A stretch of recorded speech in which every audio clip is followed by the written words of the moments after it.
తాకట్లో ఉన్న మీ బంగారాన్ని విడిపించి ఆ రోజు ఆన్లైన్ రేటుకి కొంటాం. Sharma gold company. నమస్తే, వెల్కమ్ టు సుమన్ టీవీ. నేను పద్మిని. ప్రస్తుతంతో పాటు ప్రముఖ ఆధ్యాత్మికవేత్త, సూర్య ఉపాసకులు, sun spiritual society founder Vikramaditya గారు మనతో పాటు ఉన్నారు. మాట్లాడదాం. సార్ నమస్తే సార్. సూర్యోస్మి తల్లి. సార్ ఈ రోజంతా ఏంటో రాహు మీద మంచి కాన్సన్ట్రేషన్ ఉంటుంది సార్. నేను రాహువే, నువ్వు రాహువే. అవును, మీది రాహు మార్గశం. ఓకే, రాహు అమ్మో మంచి మాయావి అని చెప్తూ ఉంటారు. ఇవ్వడం మొదలు పెడితే ఎవరు ఇవ్వలేనంత ఇస్తాడు అని కూడా చెప్తూ ఉంటారు. అది మంచి వాగడం అయినా? మొదలు పెడితే వాగిస్తూనే ఉంటాడు, ఇంకా ఇవ్వడం ఆపడు. మొదలు ఇంకా పెడితే ఇవ్వడం ఇస్తూనే ఉంటాడు. ఇస్తున్నాడు. మరి తొక్కడం మొదలు పెట్టిన అలాగే తొక్కుతాడు బాబోయ్. ఇదంతా ఇప్పుడంతా కుంభయోగం అమ్మా. ఉమ్. కుంభ రాశికి అధిపతి రాహువే. ఇప్పుడు అంతా నడిచేదంతా రాహు మీద ఆధిపత్యంతో ఉన్నది. అందుకని మాయ. ఉమ్. ఎవడైతే ఈ మాయని జయించగలుగుతాడో వాడు చక్రవర్తి అవుతాడు, రైట్. విజయాన్ని సాధిస్తాడు. అది జయించటం అదే కదా పెద్ద టాస్క్, అసలు చేసిన టాస్క్. ఉమ్. అయితే రాహుని కంట్రోల్ చేసుకోవాలి. ఎందుకంటే ఇవ్వటం ఇచ్చేది కంట్రోల్ చేసుకోవాలని ఎవరు అనుకోరు కదా. ఏదైతే మెలిఫిక్ గా ఉందో, ఇబ్బంది పెడుతున్నాడో రాహు, దాని నుంచి బయటపడాలి, ఆ మాయ నుంచి బయటపడాలి అని అంటే ఏదైనా పవర్ఫుల్ రెమెడీస్ ఏమైనా ఉన్నాయా చెప్తారా? ఆ, నేను చాలా చేశానమ్మా. రాహుకు రాహుదానవ సంబంధించా? మంత్రీ చ సింహిక చిత్తానందన అర్ధకాయ సదాకోది చంద్రాదిత్య విమర్దన. ఏమిటి ఏదో సంపుటీకరణ లాగుంది ఇది. కాదు, ఆ, అది ఒక అద్భుతమైనటువంటి వేద మంత్రం అని. వేద మంత్రమా? మామూలుగా అయితే ఇది ఆయన స్తోత్రం కదా ఇది. స్తోత్రం, కదా. రాహు స్తోత్రం. ఆ, రాహుర్ధానవ మంత్రీ చ సింహిక చిత్తానందన. అంటే ఇక్కడ మనకి సింహం, ఉమ్, సింహంలో ఆయన ప్రస్తావన ఉంటుంది, చిత్తలో కూడా ఉంటుంది.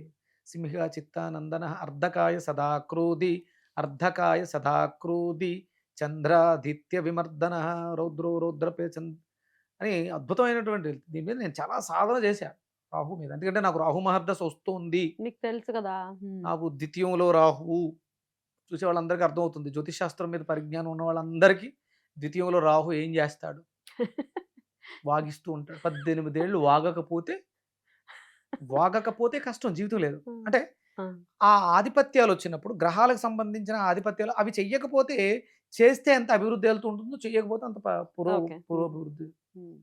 లభిస్తూ ఉంటుంది. శని కర్మ చేస్తే, చెయ్యకపోతే ఆ, నువ్వు పడుకుని ఉన్నావా నాశనం అయిపోతావు, Right. కర్మ చేస్తూ ఉన్నావా ఫలితం చూస్తూ ఉంటావు. ఓకే. జగన్మోహన్ రెడ్డి గారు ఆయన నడక. నడక చేశారు, తీసుకెళ్లి సింహాసనం మీద కూర్చోబెట్టారు. Even YS Rajasekhar. ఎవరు నడిచిన వాడు గమ్యాన్ని చేరతాడు. ఆయన నడిచాడు, గమ్యాన్ని చేరాడు.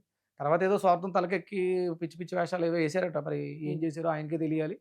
ఆయన ఇప్పుడు చూస్తున్నటువంటి, అనుభవిస్తున్నటువంటి జీవితానికి తెలియాలి. విజయం ఎప్పుడు కూడా ఒకటి రాహుతో వస్తుంది, ఒకటి రవితో వస్తుంది. నాకు రాహు మహర్దశ నడుస్తుంది, కానీ నేను చేసే ఆరాధన అంతా రవిది. రెండు సరిపోయాయి. సరిపోయింది. రాజకీయ రంగం అంటే నేను మీకు స్టార్టింగ్ లో చెప్పా, ఎవరైతే రవిని ఆరాధిస్తారో పోలీస్ డిపార్ట్మెంట్కి దగ్గరగా ఉంటారు, రాజకీయ నాయకులకు దగ్గరగా ఉంటారు. రాహు నడుస్తుంది కదా. నేను చాలా సింపుల్గా అంటే Vikramaditya sun spiritual society founder, మన తలసాని శ్రీనివాస్ యాదవ్ గారిని పిలిచాం, ఆయన వచ్చారు. కార్యక్రమానికి వచ్చారు. అలాగే డిపార్ట్మెంట్కి సంబంధించి రిటైర్డ్ డీజీపీ గోపీనాథ్ రెడ్డి గారు, అలాగే ఇప్పుడు అడిషనల్ సూపరింటెండెంట్ కమాండెంట్ మురళీధర్ గారు, వీళ్ళందరూ పోలీస్ డిపార్ట్మెంట్తో సఖ్యత ఏర్పడడం. నాకు అంటే ఎక్కడికైనా వెళ్తున్నప్పుడు నన్ను డ్యూటీలో ఉన్నటువంటి పోలీసు వాళ్ళు కానీ వీళ్ళందరూ నన్ను గుర్తుపడుతున్నారు అంటే దానికి కారణం మనం చేస్తున్నటువంటి కర్మలు. ఈ రాహు ఇస్తాడు ఇవన్నీ కూడా.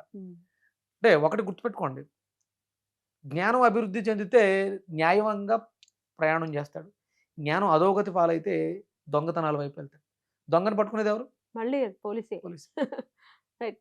దొంగగా చేయించేది కూడా మాయ కదా, చీకటి, మళ్ళీ రాహువే. రాహువే. అంటే నువ్వు సెంటర్లో ఉంటావా, దిగజారిపోతావా, అభివృద్ధి చెందుతావా. రాహు ఇవన్నీ ఇస్తాడు. ఏదైనా ఏ గ్రహం అయినా సరే. చంద్రుడు మనస్కారకుడు, నువ్వు మంచి పనులు చేస్తే ఆనందంతో మనసు ఉప్పెంగిపోతూ ఉంటుంది, నువ్వు చెడ్డ పనులు చేస్తుంటే ఒక బాధతో కృంగిపోతూ ఉంటుంది. రవి పేరు ప్రఖ్యాతులు తీసుకొస్తూ ఉంటాడు, పేరు ప్రఖ్యాతులు పోవడం కూడా, పోగొట్టేస్తూ ఉంటాడు, డిఫేమ్ కూడా ఆయన డిఫేమ్ కూడా చేస్తాడు. ధైర్య సహాలు కుజుడు పెంచేస్తూ ఉంటాడు, అధైర్యాన్ని భయాన్ని పుట్టించేస్తూ ఉంటాడు. పిరికితనం కూడా ఆయన ఇస్తాడు.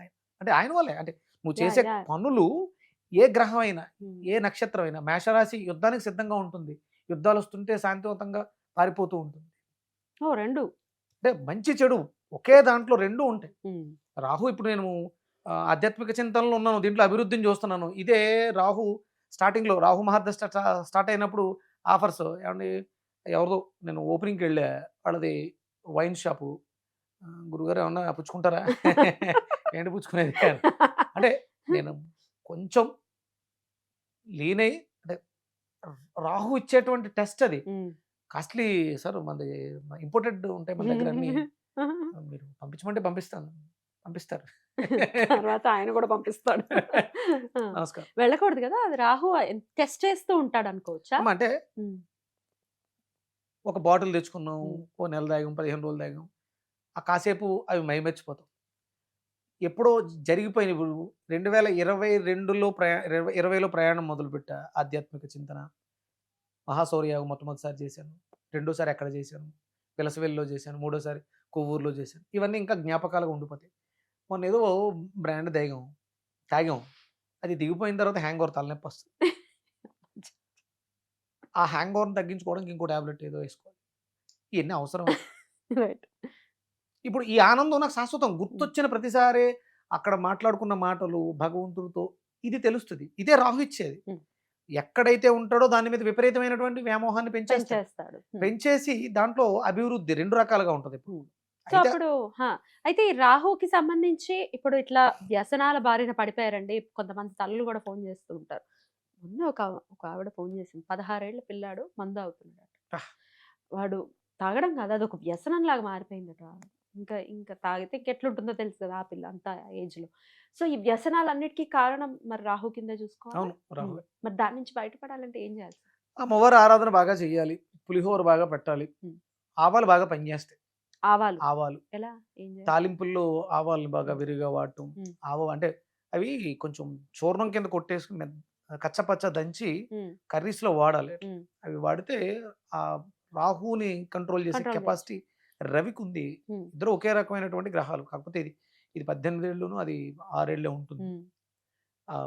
రవి కంట్రోల్ చేస్తారు కాబట్టి ఆధిపత్యం, మనం తినే ఆహారంలో ఆధిపత్యాన్ని చూసుకోవాలి. ఇవన్నీ అంటే చెప్పడానికి చాలా సింపుల్గా ఉంటాయి, సాధన చేయాలి. అమ్మవారి మంత్రాన్ని ఉపాసన చేయిస్తూ ఉండాలి. ఇంట్లో ఎప్పుడు కూడా సాంబ్రాణి ధూపం వెలుగుతూ ఉంటే రాహు యొక్క అనుగ్రహం కంట్రోల్ అవుతుంది. అలాగే బూడిద గుమ్మడికాయ జ్యూసు ఇవ్వటం, అంటే వ్యామోహానికి కారణం క్రేవింగ్స్. దానికి కారణం ఏంటంటే ఎసిడిక్ నేచర్. మనం తిన్న ఆహారం చెడిపోవడం వల్ల ఇలాంటివన్నీ క్రేవింగ్స్ వస్తూ ఉంటాయి. డైజెషన్ ఇంప్రూవ్ చేస్తుంది. అప్పుడు గ్రహానికి కూడా రిలేట్ అయి ఉందా వెజిటబుల్ థెరపీ? 100%. అప్పుడు 9 గ్రహాలకు సంబంధించి చెప్పుకుందాం సార్, ఉపయోగపడుతుంది కదా. 12 రాసులు, 9 గ్రహాలు. అసలు ఇప్పుడు అడ్వాన్స్ వెజిటబుల్, అడ్వాన్స్డ్ గా తీసుకెళ్ళాం దీన్ని. దీంట్లో ఎన్నో మిరాకిల్స్. 1 డేలో ప్రాబ్లమ్స్ క్యూర్. 1 డేలో. ఏం మాట్లాడుతున్నారు? మైగ్రేన్ తలనొప్పి వస్తుంది కదమ్మా, దాన్ని తగ్గించడానికి ఎంత టైం పడుతుంది? చాలా టైం పడుతుంది. 1 డేలో మార్నింగ్ మొదలు పెడితే ఈవినింగ్ నైట్ కల్లా వానిష్. మళ్ళీ ఇంకా రిపీట్ అవదా? అవుతుంది, అంటే దాన్ని కొంచెం కంటిన్యూ చేస్తాం. అది సేమ్ ట్రీట్మెంట్. అంటే మీకు 1 డేలో రిలీఫ్ వచ్చేస్తుంది. వెజిటేబుల్ థెరపీతో మీరు ఏదైనా ప్రాబ్లమ్ మందులు వేసుకోకర్లా, వితౌట్ మెడిసిన్, నో మెడిసిన్. ఇందులో ఎన్నో అద్భుతాలు చూసేసా. ఇదంతా ఎవరిచ్చారు అంటే శతభిష నక్షత్రం ఎవరిది? రాహుది. నాకు ఆయన అంటే శతభిషంలో ఉన్నాడా? కాదు, ద్వితీయంలో ఉన్నాడు, వాక్కు స్థానంలో. ద్వితీయంలో రాహు అంటే ఈ మెడికల్ నాలెడ్జ్ అంతా రాహు ఇస్తాడు. నాకు ఎంత నాలెడ్జ్ ఇచ్చాడు అంటే రాహు శతభిషక్. 100 మంది డాక్టర్లు, నేను చాలా మంది డాక్టర్లకు కూడా ట్రీట్మెంట్ చేశాను. ఇప్పుడు అంటే దాని మీద నేను పిహెచ్డి చేస్తున్నాను. వెజిటబుల్ థెరపీకి ఒక అథెంటికేషన్ తీసుకురావడం కోసం ఎంత అద్భుతాలు అంటే ఐఎల్డి అంటే లంగ్ని రీప్లేస్ చేయాలి, లివర్ ట్రాన్స్ప్లాంటేషన్ కేసు అవసరం లేకుండా లివర్ని బాగు చేసుకోవడం, ఇవన్నీ కూడా జరుగుతాయి అన్నమాట. అది దానికి గ్రహాలకు సంబంధించిన ఇందాక అడిగిన ప్రశ్న. సో గ్రహాలకు సంబంధించి వాటి మెలిఫిక్ గా ఉండేటటువంటి ఆ పరిస్థితి నుంచి కూడా వెజిటబుల్ హెల్ప్ తీసుకుని ఎట్లా వాటి నెగటివ్ దీని నుంచి బయటపడచ్చు అనే చెప్తాను అని అంటున్నారు. కాబట్టి రాహుతో ఒకవేళ మనం స్టార్ట్ చేసుకుంటే రాహుకి బూడిద గుమ్మడికాయ, ఇంకేమైనా అడ్వాన్స్డ్ ఇంకేమైనా ఉందా? రాహుకి బూడిద గుమ్మడికాయ, అలాగే బెండకాయలు కూడా పనిచేస్తాయి. బెండకాయలు, ఓకే. బెండకాయల్ని నైట్ నానబెట్టి ఆ వాటర్ని రెగ్యులర్ గా తీసుకుంటూ ఉండాలి. అలాగే బూడిద గుమ్మడికాయని తీసుకోవడం ద్వారా రాహుని మనం కంట్రోల్ చేయొచ్చు. అంటే కుజుడు ఆధిపత్యంలోకి వెళ్తుంది. ఇంకా గోరుచిక్కుళ్ళు రాహుని కంట్రోల్ చేస్తాయి. అంటే నాలెడ్జ్, అంటే రాహు కేతుకున్న తేడా ఏంటి? Headless planets. రాహుకి ఏముండదు, కింద బాడీ ఉండదు, బ్రెయిన్ గేమ్. కేతుకి అసలు బ్రెయిన్ ఉండదు, చాలా ఉండదు. అదే ఫిజికల్, ఇదంతా ఫిజికల్ గా ఎక్కువ ట్రై చేస్తూ ఉంటుంది, అదేమో మెంటల్ గా ట్రై చేస్తూ ఉంటుంది. బుర్రకి సంబంధించినటువంటి జ్ఞానాన్ని బూడిద గుమ్మడికాయ ఇస్తుంది. ఫిజికల్ గా ఉన్నటువంటి శరీరానికి గోరుచిక్కుళ్ళు గోరుచిక్కుళ్ళు ఇస్తూ ఉంటుంది. అమేజింగ్. దీన్ని రెండిటిని కూడా బెండకాయ కంట్రోల్ చేస్తుంది. బెండకాయతో కాంబినేషన్స్ ఎక్స్పెరిమెంటల్ మామూలు చేయలేదు నేను. Wonders. Wonders. Beautiful beautiful. Right sir, అయితే రాహుని కంట్రోల్ చేసింది చేసేది వెజిటబుల్ థెరపీ ప్రకారం చెప్పారు. దుర్గా ఆరాధన విశేషంగా చేయాలి అని చెప్తున్నారు. సాంబ్రాణి ఎక్కువగా మన ఇంట్లో స్మోక్ పొగకి కారకుడు ఆయన పొగ. అవును. అది సువాసనలు ఇచ్చే పొగ అయితే చాలా మనకి ఓకే. ఆవు పిడకలతో మనం పొగ వేస్తే చాలా అద్భుతమైనటువంటి ధూమావతి అనే ఒక దేవత కూడా అవును ఉంది. అవును. అంటే ఇవన్నీ కూడా రాహులో ప్రతిదీ అధిదేవతలుగా వస్తూ ఉంటారు. రాహుని మనం చాలా బాగా నియంత్రించవచ్చు. ప్రతి ఇంట్లోనూ సాంబ్రాణి కోపం వేస్తుంటే అమ్మవారికి కూడా బాగా ప్రీతి అంటారు. ఇష్టంగా అమ్మవారు కంట్రోల్ చేసేస్తుంది రాహుని. రైట్. అమ్మవారి ఆరాధన నిమ్మకాయ దగ్గర పెట్టుకోండి. హా. రాహు యొక్క బ్లెస్సింగ్స్ చాలా బాగుంటాయి. ప్రతినిత్యం ప్రతినిత్యం క్యారీ చేయటం. క్యారీ అది చేయండి. కుళ్ళిపోయిన చిన్న తర్వాత పడేయచ్చు. అంతే 1 డే వాడుకుని నెక్స్ట్ డే దాన్ని పడేస్తూ ఉండండి. వేరే నిమ్మకాయ. అత్యవసర పరిస్థితులలో ప్రమాదాల నుంచి కూడా సేవ్ చేస్తూ ఉంటుంది. బ్యూటిఫుల్. ఎట్లా ఎట్లా ఎట్లా ప్రమాదం వచ్చినప్పుడు దాన్ని కట్ చేసి అంతే మీరు జేబులో ఉంది మ్మ్. దాన్ని క్రష్ చేసేయండి, కొరికి అలా మింగేయండి, నవిలేయండి, మీ ఇష్టం. లేదు మన కళ్ళెదురుగుండా ఎవరికైనా ప్రమాదం జరుగుతుంది దాన్ని కట్ చేసి వాళ్ళకి పట్టించండి. వాళ్ళని కాపాడిన వాళ్ళు కూడా అవుతారు. Right. బాగా గుర్తుపెట్టుకోండి. మ్మ్. పారిశుద్ధ్య కార్మికులు ఎక్కడ కనపడినా వాళ్ళు మీకు రాహువుగా చూడండి. వాళ్ళని గౌరవించాలి. అసలు చూసినా చూడకపోయినా వాళ్ళని మామూలుగానే మనం గౌరవించాలి. ఎందుకంటే మనం చేయలేని పని వాళ్ళు చేస్తున్నారు. అంటుంటారమ్మా, ఆ. ఎవరైనా మేము వస్తుంటే నీచంగా చూస్తారు. మొన్న మనం కార్యక్రమం అదేంటి? చేసినప్పుడు అంటే మ్మ్. వాళ్ళు అంటే వాళ్ళు తక్కువనా? కేవలం ఒక మ్మ్. వాళ్ళు చేస్తున్న పని అంటే Crazy. ఇప్పుడంటే మనం జిహెచ్ఎంసీ స్వీపర్స్ అవి అంటున్నాం. వాళ్ళకున్న పేరు వాడొచ్చు వాడకూడదు తెలీదు, పాకీ పని అంటారు. మ్మ్. పని చేసే పని పాకీ పని. ఎస్ మనం చేయగలమా మరి? మనం చేయలేం. చేయలేంగా. అంటే అంతటి దాతృత్వం వాళ్ళు Exactly. మానవులే. వాళ్ళకున్నది మనకన్నా ఎక్కువ హృదయం. మన పెంటని వాళ్ళు తీస్తున్నారు. మామూలు విషయం కాదు అది. అది అంత ఈజీ కాదు. మ్మ్. వాళ్ళని గౌరవించి చూడండి.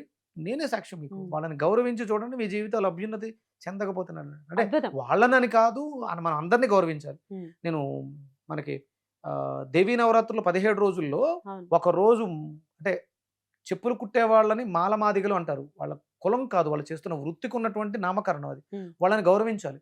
నేను మొన్న ఏదో చదివానమ్మా, మంగలి వాళ్ళు ఉంటారు కదా, మ్మ్. వాళ్ళని ఏమంటారు, నాయి బ్రాహ్మణులు. మ్మ్. అవును. పూర్వం ప్లాస్టిక్ సర్జన్స్ వాళ్ళేనంట. ఓ, అంటే కత్తి చేత పట్టి వాళ్ళు చాలా టాక్టిస్ గా చేస్తారు. చేస్తారు. అవును.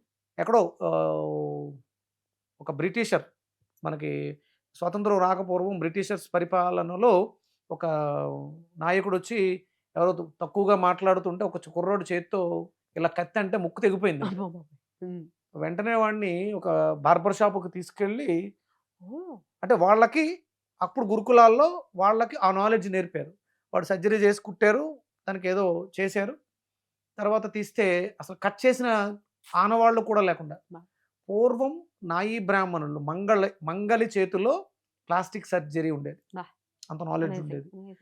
అంటే ప్రతి వాళ్ళు ఒక్కళ్ళని మనం అట్లా గౌరవించే వాళ్ళం కూడా కదా. అంటే మ్మ్. చూడండి, చెప్పులు కుట్టడం అనేది తక్కువగా చూస్తాం, అంత ఈజీ కాదు. మరి అసలు మనకి స్వయం కృషి సినిమాలో కుట్టడం ఏంటి సార్, తెగిన చెప్పుతో నడవడమే ఈజీ కాదు. అందుకని ఎక్కడ కూడా మన వ్యవస్థలో అవును. కుల వివక్షత అనేది మనకి లేదు. లేదు. ఈ బ్రిటిషర్స్ వాళ్ళు తీసుకొచ్చారు. తీసుకొచ్చారు, విభజించి పరిపాలించడం అనే మనలో మనకే కక్షలు పెట్టడానికి. Exactly. మనం ఇప్పుడు నాకు నా ఫ్రెండ్స్ అంటే ఎస్సీబీసీ అని పక్కన పెడదాం, వాళ్ళు క్రిస్టియన్స్. నా ఫ్రెండ్స్, నేను ఉన్నది మాలపేటలో, మాదిగపేటలో. నా బాల్యం అంతా కూడా అక్కడే జరిగింది. నా ఫ్రెండ్స్ అందరూ వాళ్ళే. ఆ తారతమ్యాలు లేవు, ఉండకూడదు. ఉండకూడదు. ఉమ్. అంటే అందుకనే చెప్పారు, అంటే ఇది రాహు యొక్క దృష్టి. ఉమ్.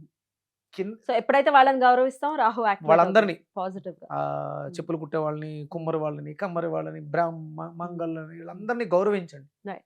అప్పుడు రాహు యొక్క అనుగ్రహం పరిపూర్ణంగా ఉంటుంది. బ్యూటిఫుల్. అలా ఉంటే వండర్స్ చూడొచ్చు లైఫ్ లో. నేను చూస్తున్నాను కదా, నేను Yeah. చూపిస్తున్నాను కదా, మీరు కూడా చూస్తారు. బ్యూటిఫుల్. ప్రాక్టికల్ గా ఏం చేయొచ్చు అనేది చాలా బ్యూటిఫుల్ గా తెలియజేశారు.